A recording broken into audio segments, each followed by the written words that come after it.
Hi there, I'm Richard. Welcome to Burning Spears, my YouTube channel. Thanks for joining me in this cook. I'm cooking a Iberico pork loin rack today.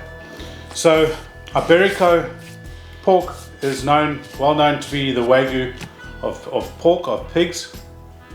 These Spanish piggies live a very nice life, running around in forests, eating acorns. That's their primary diet, which gives it its lovely and unique properties. So Costco were doing a special on Iberico. Strangely enough, a friend of mine went and got me a rack because I had to see what they were doing. Straight off the bat, a little bit disappointed on the butchery. I'll neaten it up, and not the best quality Iberico loin, like physically wise. I'll show you that when I deep dive in, but it's going to be tasty. By the nature of the animal and its diet, it's going to be great. So stick around. I'm going to serve this with on some bubble and squeak, which will be in another video, with some whiskey and apple sauce and some gravy. Can't wait. I'm hungry. I want to get done before the rugby as well. So I'll zoom in on this, and we'll talk a little bit about the cook, and you'll see how I'm going to treat this, etc, etc. Right, so here we go. Typical rack. Sort of French trim, not very well done. Shame on you guys. So I mean, you go to half the effort. You should go to all the effort, but it's going to be beautiful. The marbling in Iberico pork is fantastic, and the tenderness. This is just almost a ball of jelly. It's so good. So what I'm going to do is I'm going to neaten up these French trims a little bit, not too much, because I'm not trying to win any competitions.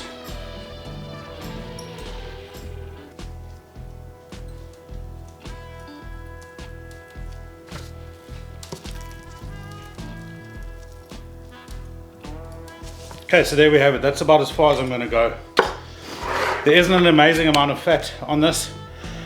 Generally, Iberico has an amazing fat cap on something like this. There is some, it'll be good. The silver skin's never really that tough, it's quite thin. So you can see that silver skin there, but look at how malleable this is. It's beautiful. I've got to stop focusing on the bad French trim now. Alright, so I'm going to do this at about 150 for the first portion of its cook. So I can use olive oil as a binder, because I'll only be really high heat cooking for a short time.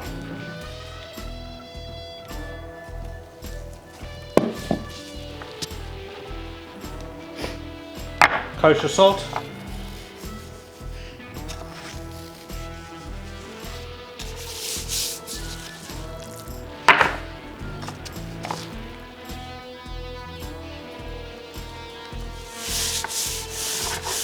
Now I'm not going to go into using as much pepper as I traditionally do on many of my videos, because I'm not going for a Texas style barbecue. I am going to be more roasting this just sort of slowly in the beginning, and I don't want to mess with the flavor of the actual meat too much. I don't really want to mess with it at all, to be honest with you. So the pepper is just there for general normal seasoning. The salt, I haven't put loads on. Probably a more sensible amount than I normally use. But there we go. That's going to be gorgeous. Okay, so the Kamado Joe's sitting at 150 Celsius, about 300 Fahrenheit.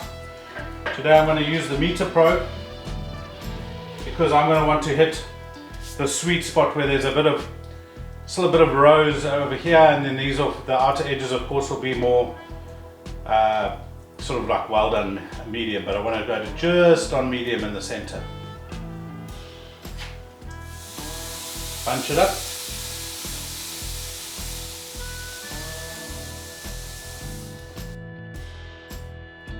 Okay, so I've just had a technical failure. Shock, shock, horror, horror. But I'm using my phone. Time to remove this. Looking absolutely gorgeous. excuse the lighting, but it is my phone. So I'm going to pull this, let it rest, and then give it a really strong sear. I'm at an internal temperature of 60 degrees at the moment, 59 actually.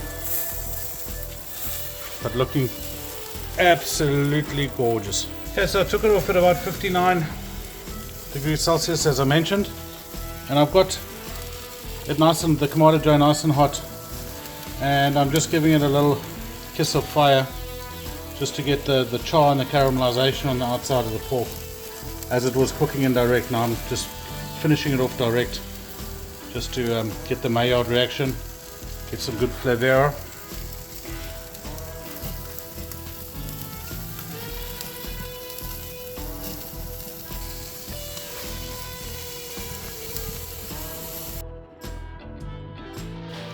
Right, so this finished off at 63 degrees internal, and it's going to be banging, man. It's going to be banging. Beautiful, beautiful color, beautiful texture, so soft. You know, wherever I touched it with the tongs, look at that juice just coming out there, the fat. Wherever I touched it with the tongs, it would just sort of break apart and flake apart. Unfortunately, because of the way the bones are cut, it's hard to get straight uniform sizes. But let's give it a bash. So that's good. You can see the juice on that. Excellent. And those are the edges that I was talking about, that are for someone that might be a little bit freaked out about the state of the pork being pink.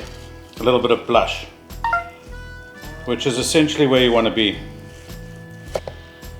So tender, so soft. Okay, a little bit of blush, not too much, but juicy as. Very happy with that.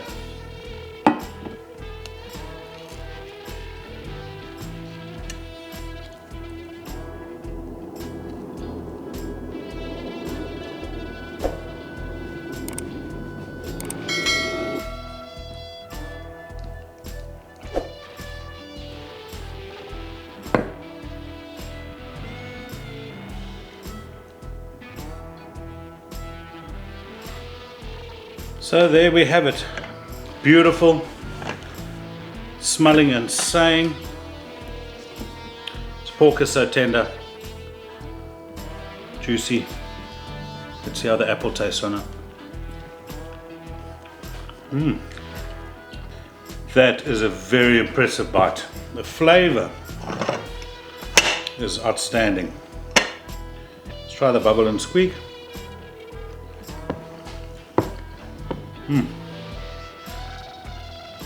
Of course, with the gravy on it, was always going to be banging, right? Delicious. Right, so this meat's amazing. Iberico pork. Get hold of it if you can. Thank you, Costco, for making it available at Costco prices. Even though it was a bit rough on the butcher, but maybe that's not your fault. It's a phenomenal product. It really is. Cheers. Very, very impressed with that cook. I hope you enjoyed it. Have a look for the vids on the other elements. Should be nice and short, nothing too hectic. So thanks for watching. I hope you're still there. Please like and subscribe. God knows we need it. And good luck with your cooking. Thank you. Bye-bye. That's it.